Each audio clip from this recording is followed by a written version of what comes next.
Welcome to Mechanic. Today we have a 2011 BMW X3, and on this vehicle, we're going to go over the process to be able to jumpstart your vehicle.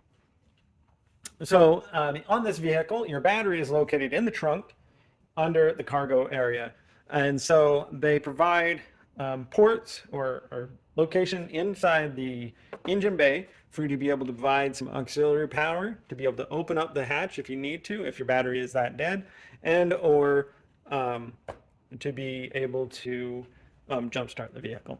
So depending on the state of your battery, of how dead it is, you may need to use your manual key to get into the door and then be able to pop the hood, and then you can gain access to add some auxiliary power to then be able to unlock other portions of components in your car. So to start with, we've got into the car, you've raised the hood, and you get to this location, and now you are ready to be able to jumpstart your vehicle.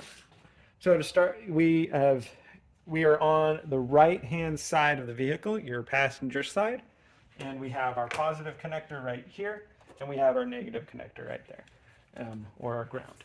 All right, so what we're going to do is we're going to take our jumper cable here, and we're going to connect to the positive on the connection there, and then we're going to connect the positive on our donor vehicle or battery, and then the negative on the donor vehicle and battery. Then we come back to this vehicle, and we connect to our negative, a ground spot on the vehicle, and then we give that a good 10 to 15 minutes to charge up the vehicle, depending on the state of how low your battery is. If you don't have enough to start it, it wouldn't have to do as long. But if it's like completely dead because you've had your headlights on, you might need a little bit longer than 15 minutes to be able to give it enough power to be able to start your vehicle. And then your alternator can charge the vehicle, but it'd be highly recommended if your battery is completely dead, just use this enough so that you can get to the battery in the back and charge your battery with the charger.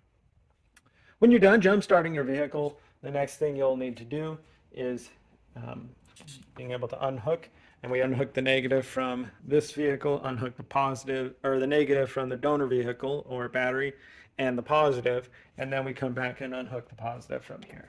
So we do it in the exact opposite order of the way we connect them on.